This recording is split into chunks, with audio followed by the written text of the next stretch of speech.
안녕하십니까.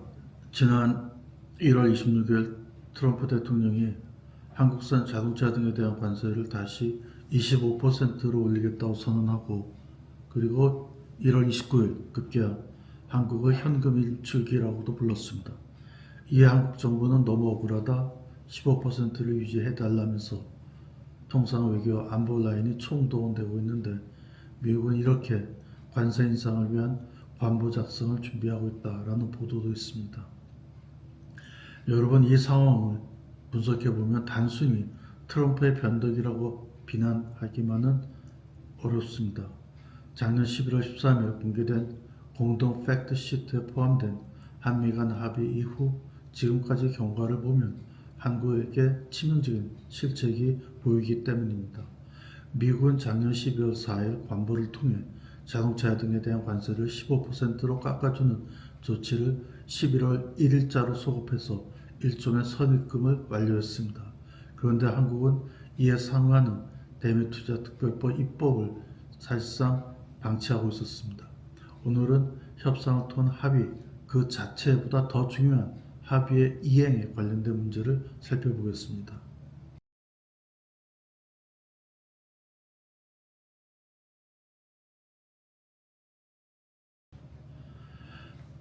팩트 체크 해봅시다.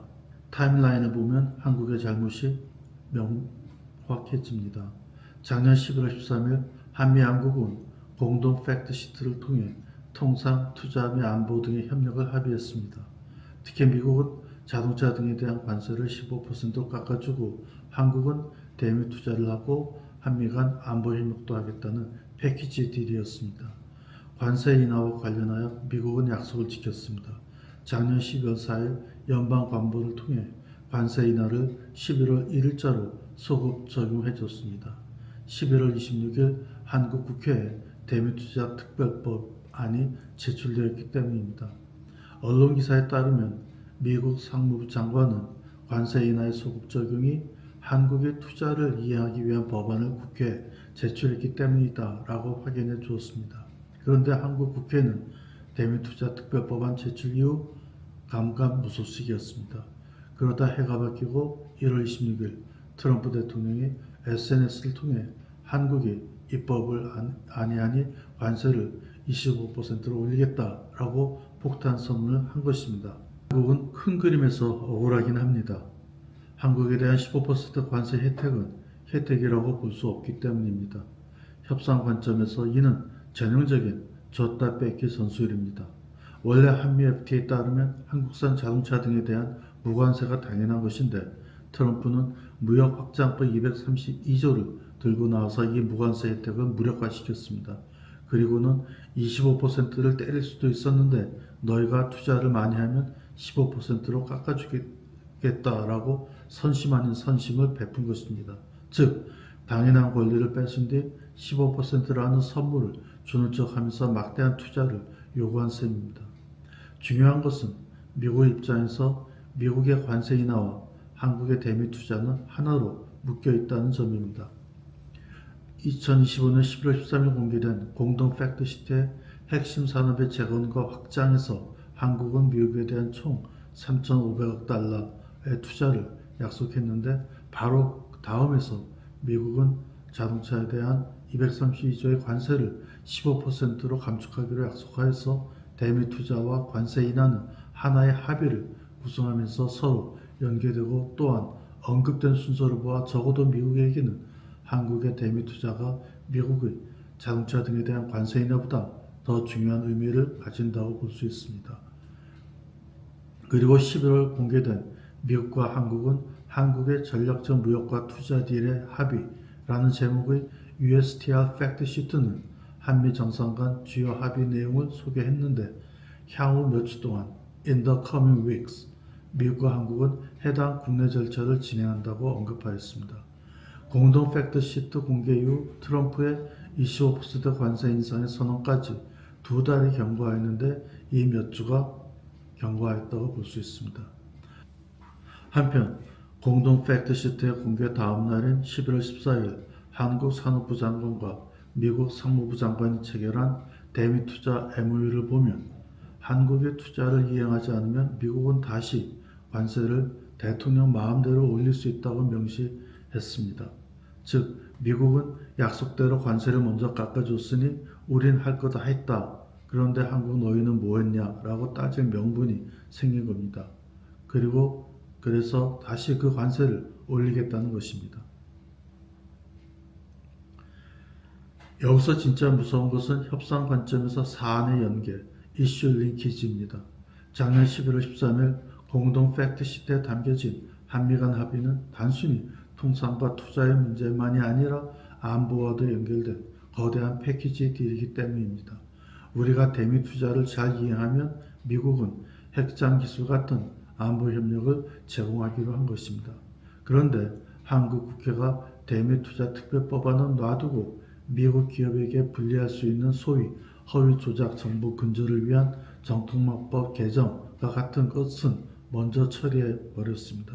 미국 입장에서는 투자 약속은 지키지 않고 그러면 우리도 안보 협력은 좀 고려해 봐야겠네 라고 나올 수 있는 겁니다.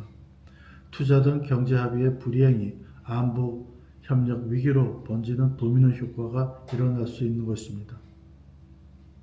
한국 국회는 대미 투자 특별법안을 내놓기만 하고 이후 2달 동안 검토조차 안 했습니다.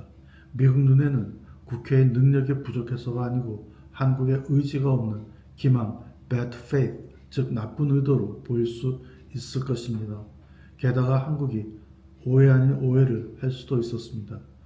혹시 한국 정부는 무역확장법 232조에 따른 관세 부과가 미국 대법원 판결에서 부적법하다라는 것을 기다리면서 상황의 변화를 기대하고 있었던 것은 아닐까요? 트럼프의 관세 조치가 위법이라는 판결을 나오길 기대하면서 시간을 끈 거라면 이것은 큰 오판입니다. 특히 바트나 관점에서 협상이 깨졌을 때의 대안을 볼 필요가 있습니다. 현 시점에서 한국의 자동차 산업에게 미국 시장은 대체 불가능하지만 트럼프 행정부는 언제든 관세를 올릴 수 있는 강력한 바트나를 쥐고 있습니다.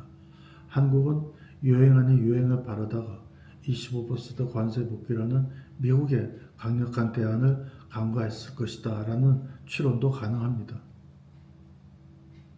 트럼프의 이번 25% 관세 폭탄 선언은 단순히 그의 성격에 따른 괴팍한 개인의 변덕이라고 보기는 어렵습니다. 협상을 통한 합의의 약속이 이행되지 않으니 다시 압박을 가하는 지극히 합리적인 협상 전술이자 레버리지의 재가동입니다. 이번 사태의 교훈은 명확합니다. 첫째, 미국은 날짜까지 맞춰서 선입금, 즉 소급 적용을 해줬는데 우리는 이에 상응하는 투자입법을 게을리했습니다. 둘째, 통상과 투자 부문의 약속을 어기거나 지체하면 안보 부문의 협력까지 위험해지는 사안의 연결성을 간과했습니다. 셋째, 그렇게 믿고 싶지는 않지만 미국 대법원이 트럼프의 관세 조치를 불법이라고 결정하기를 기다리는 요행을 바라다 트럼프의 신뢰를 잃을 수 있는 상황이 되었습니다. 미국 대법원 판결이 어떻게 나오더라도 트럼프는 자신이 옳다고 생각하는 다른 조치를 취할 수 있을 것입니다. 특히 25%로의 관세 인상을 저지하는 과정에서 한국은 또 어떤 다른 부담을 요구받을 수 있는 그런 상황이 될지도 모릅니다. 협상은 합의문에 서명할 때 끝나는 것이 아니고 그 합의를 심의에 따라 이행할 때 비로소 완성됩니다. 특히 강력한 파트너를 가진 상대방과는 합의의 이행의 속도 그 자체가 또 다른 중요한 협상 카드가 될 것입니다. 이제라도 공동 팩트시트에 합의를 성실하게 이행하는 조치를 취해야 할 것입니다. 아무쪼록 특히 한국 기업의 이익이 더 이상 침해되지 않도록 상황이 정리되기를 바랍니다. 협상은 상대방을 이기려는 과정이 아니고 상대방과 함께 보다 나은 미래를 설계하는 과정입니다. 지금까지 협조하는 세상, 즉 협상하고 조정하는 세상 만들기의 박 교수였습니다. 고맙습니다.